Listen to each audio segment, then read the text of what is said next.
Vous êtes sur TV5 Monde, bienvenue si vous nous rejoignez dans 64 minutes, c'est l'heure de 64 débats. Quel avenir politique pour Marine Le Pen après sa condamnation en appel à 3 ans de prison, dont 1 an ferme sous bracelet électronique.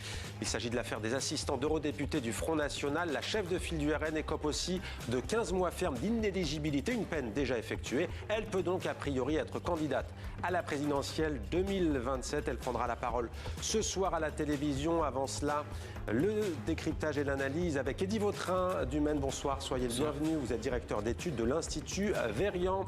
Erwan Lecoeur en visio, bonsoir et merci d'être avec nous. Vous êtes sociologue et politologue. Et Richard Verly qui est toujours avec nous, correspondant en France du magazine suisse Blick, éditorialiste international. Messieurs, avant de commencer, ça vient tout juste de nous parvenir. Emmanuel Macron, président français en Syrie, a réagi. Écoutez. Quand bien même se présenterait-elle, eh bien, il faudrait que les électeurs aient la parfaite conscience que c'est une délinquante qui se présenterait. Elle est coupable de détournement de fonds publics. Voilà, elle est coupable de là, vous avez compris, c'est Boris Vallaud, député, président du groupe. Et comme je vous le disais, donc Emmanuel Macron a réagi, il est en visite en Syrie, écoutez. Ce qui est sain pour la démocratie, c'est que le président de la République ne commande pas les décisions de justice.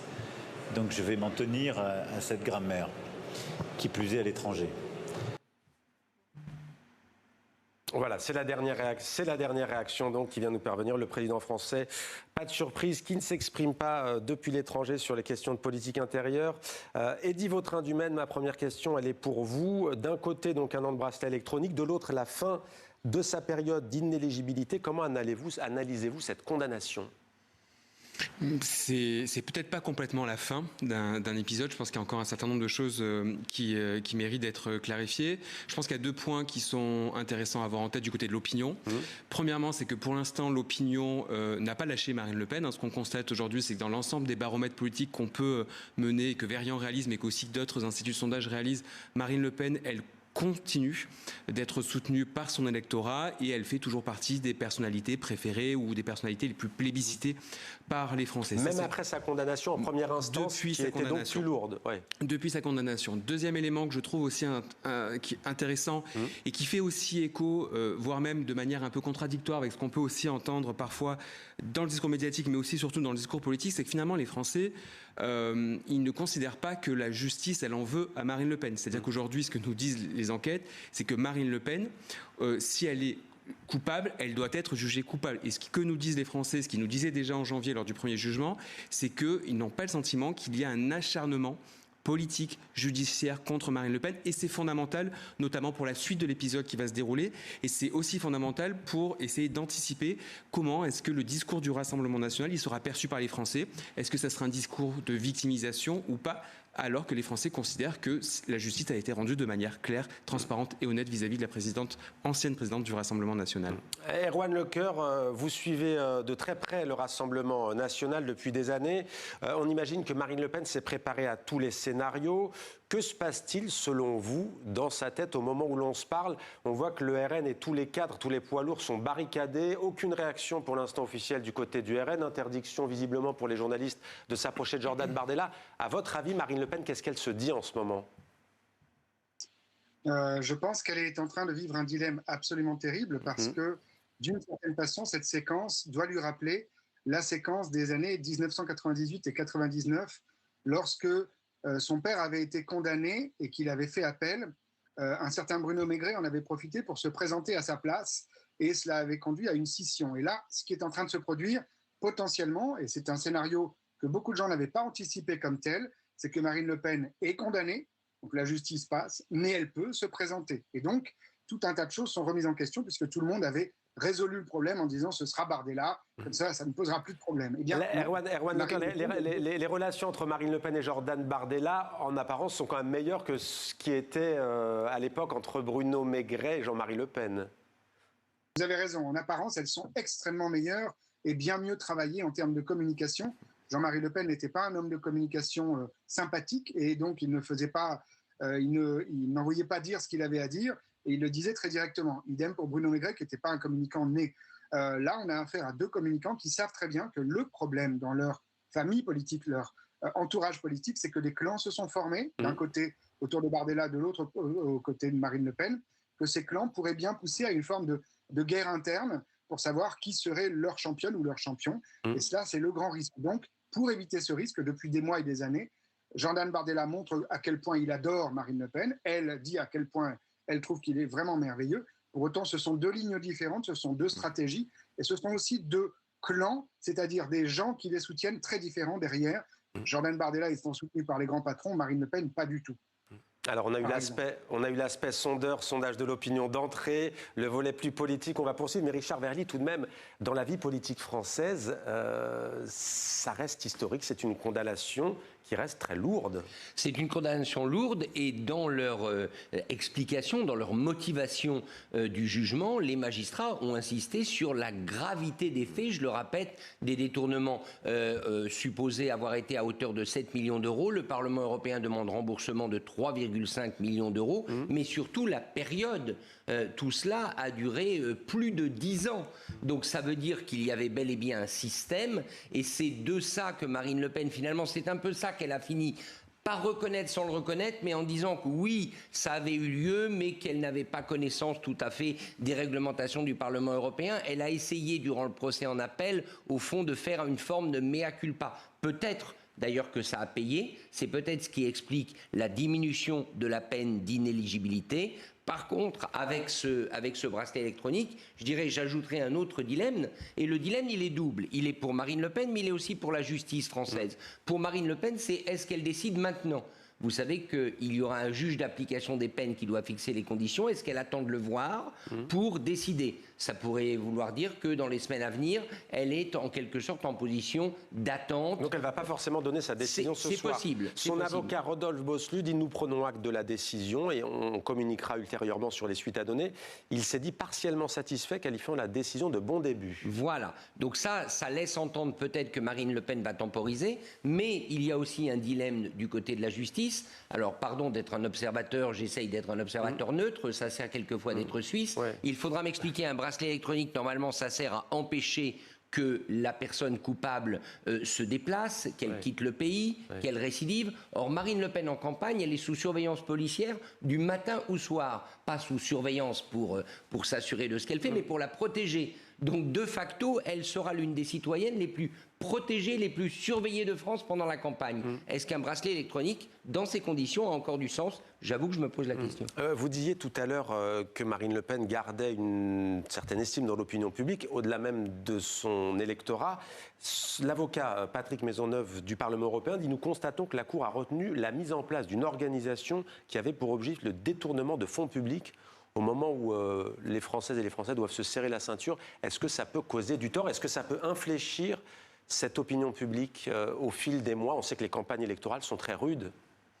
Oui, mais ce qui va surtout venir infléchir, je pense, ou ce qui peut en tout cas surtout venir infléchir la campagne électorale, c'est le fait qu'elle ait été jugée de nouveau coupable, plus que les arguments qui ont motivé cette condamnation, qui restent quand même malgré tout des sujets techniques, qui bien évidemment ne lui seront pas favorables, mais c'est surtout... C'est ça, sur le fond, c'est pour ça que je vous pose la question. Sur le fond, oui, mais ce qu'on a pu constater, c'est qu'auprès de son électorat, ça n'a pas fait bouger les choses. En revanche, là où ça peut avoir un impact, et c'est fondamental notamment dans une stratégie de second tour, c'est sur la capacité qu'elle aurait, si elle est candidate à la présidence de la République, à faire justement sauter ce fameux plafond de verre entre le premier et le second tour, concrètement à aller chercher un électorat de droite plus modéré et moins conservateur. Mais quand il y aura des débats, que ce soit la gauche ou la droite, ça va forcément revenir comme un boomerang si elle se présente. Et d'ailleurs, même si Jordan Bardella se présente, parce que c'est son parti, ça a d'ailleurs déjà commencé. Écoutez Boris Vallaud, député socialiste, président du groupe PS à l'Assemblée nationale.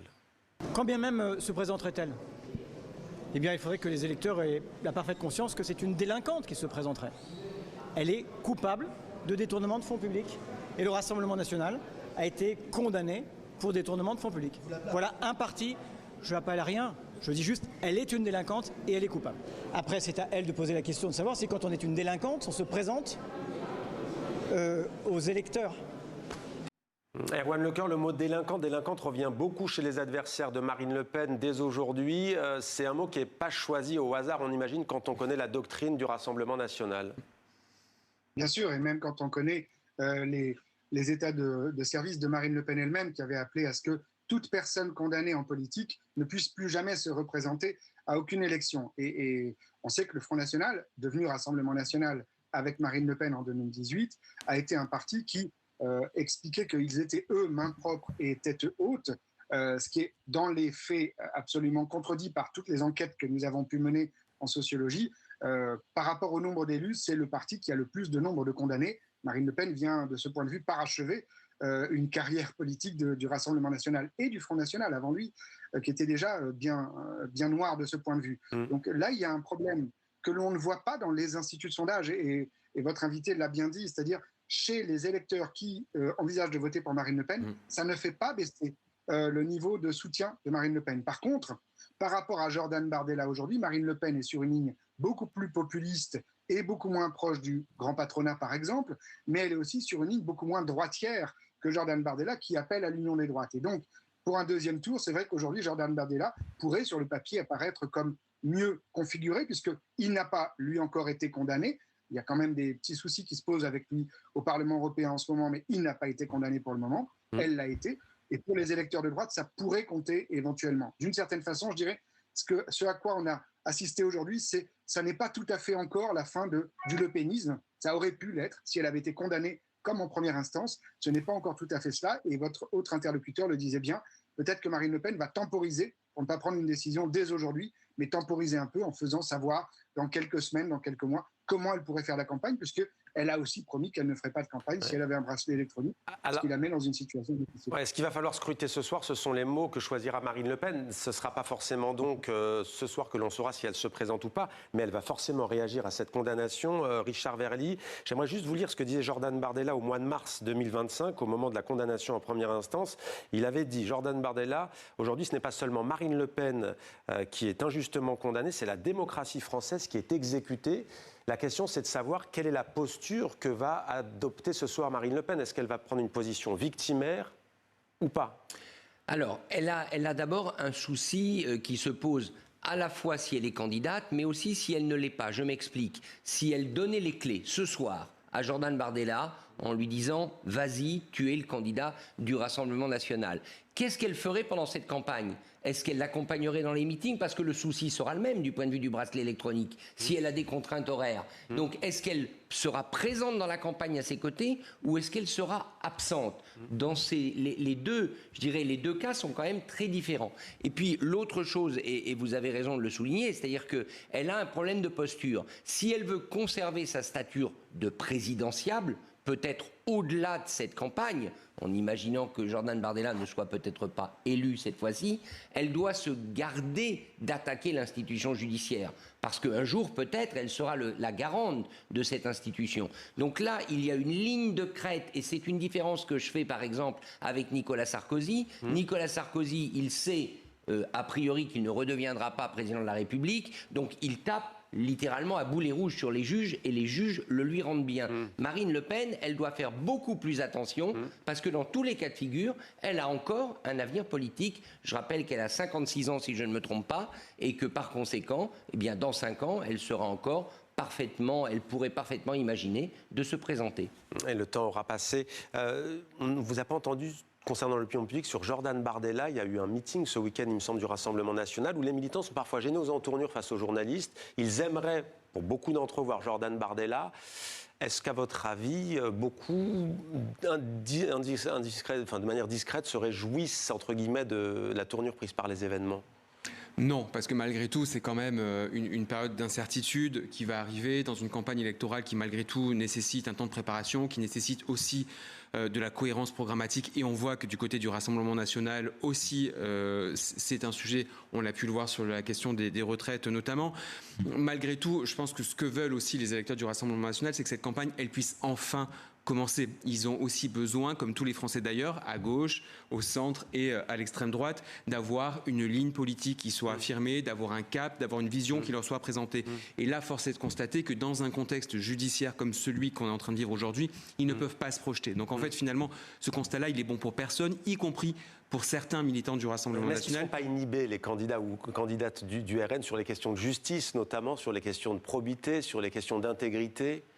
Non, parce que pour le coup, les électeurs Rassemblement National, ce sont les seuls qui considèrent qu'il y a un complot contre Marine Le Pen et qu'on cherche à l'éjecter de la vie politique française. Il ne faut pas aussi oublier qu'il y a une partie de l'électorat RN, notamment le plus populaire, l'électorat qu'on qualifie un peu hâtivement de l'électorat du Nord populaire, n'a pas envie de voir Marine Le Pen sortir comme ça de la vie politique, parce que c'est justement elle qui est venue porter leur sujet, notamment la question du pouvoir d'achat depuis un certain nombre d'années. Ça revient beaucoup la question du complot. En tout cas, ce sont les électeurs du Rassemblement National sont les seuls qui considèrent qu'il y a une volonté de sortir Marine Le Pen du jeu de la démocratie et que la justice est un peu téléguidée, ce qui n'est pas le cas à droite, ce n'est pas le cas non plus à gauche, et ce qui montre d'ailleurs le risque qu'il y a, et qu'il y aurait en tout cas, d'avoir un discours très victimaire de la part de Marine Le Pen. C'est-à-dire que ce discours-là, il ne marche qu'auprès de son camp. C'est important certes, mais son camp finalement, on peut considérer qu'il suivra, que ce soit Marine Le Pen ou Jordan Bardella, en tout cas sur un certain nombre de sujets. Merci beaucoup d'avoir participé à ce débat. Erwan Lecoeur, Eddy Vautrin du Maine et Richard Verly. Marine Le Pen qui s'exprimera donc ce soir à la télévision à partir de 20h. On en saura donc plus sans doute sur son avenir politique.